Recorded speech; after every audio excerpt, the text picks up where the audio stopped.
The world had watched billionaires do remarkable things, build skyscrapers that touched clouds, buy islands no one could pronounce, and chase the moon for profit. But no amount of wealth, no power, and no fame could mend the soundless world of little Clara Whitmore, the only daughter of business magnate Adrian Whitmore, a man whose name was synonymous with fortune. Born into a life where gold was ordinary and silence was her constant companion, Clara hadn't spoken a single word since the day she came into this world. Her laughter never echoed in the marble halls of the Whitmore mansion.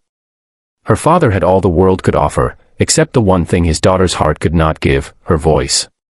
If you believe that kindness and second chances still matter in this world, please take a moment to like, comment, share, and subscribe to Kindness Corner, because what you're about to hear isn't a story about money, but about a miracle that only compassion could buy. For 7 years, Adrian turned his pain into obsession. He built a private wing in the city's largest hospital.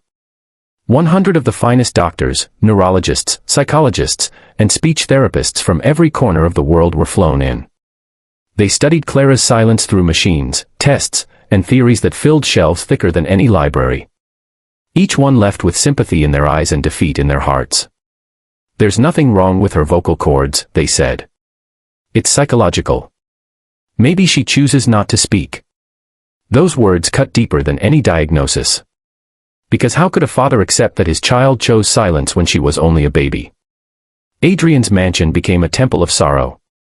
Every corner echoed with Clara's quiet presence, her small hands tracing the walls, her drawings of colorful butterflies stuck to windows, her smile that never reached her voice.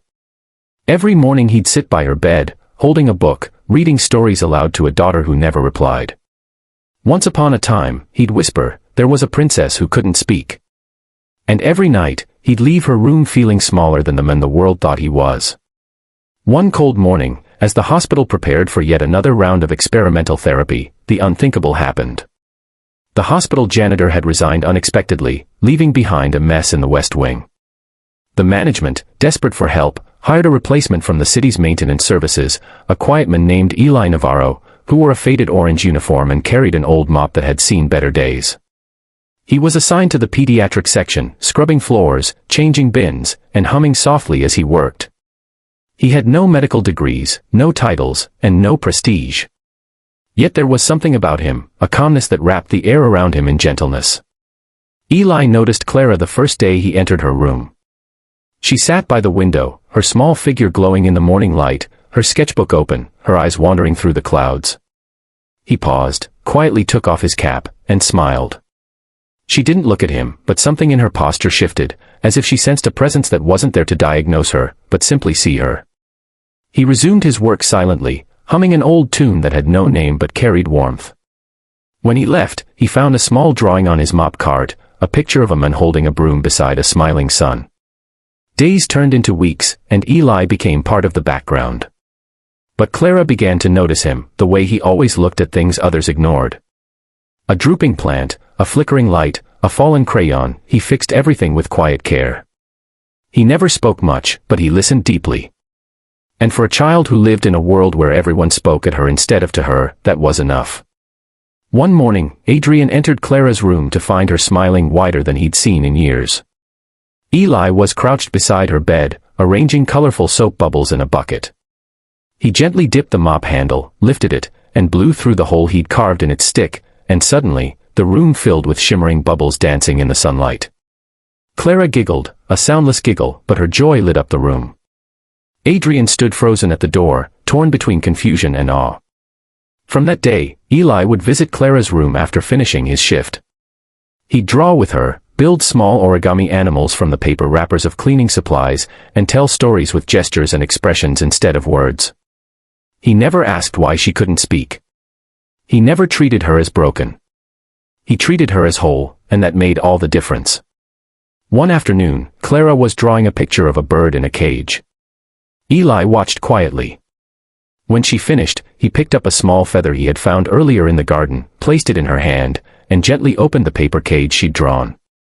Then he whispered the first words she'd ever seen from him, written in shaky letters on the drawing, "It's okay to fly."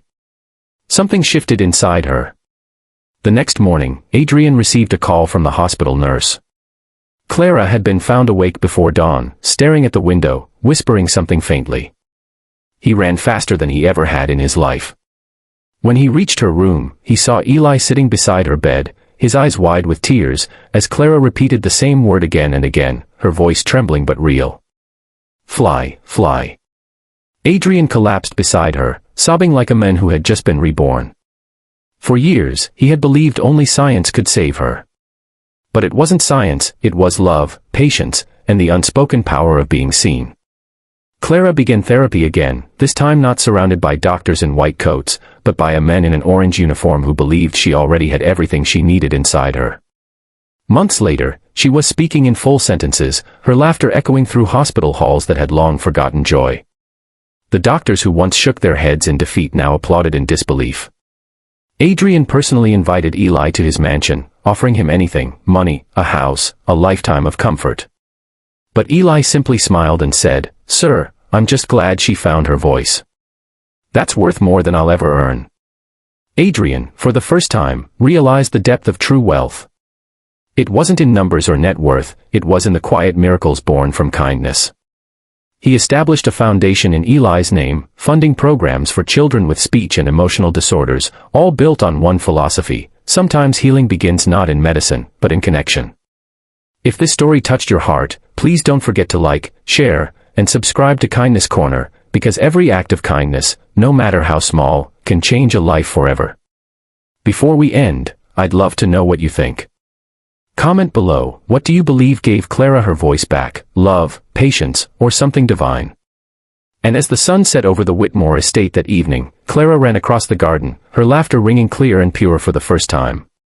Eli watched from the distance, smiling softly, as the girl who once lived in silence finally took flight, her voice rising like a song the world would never forget.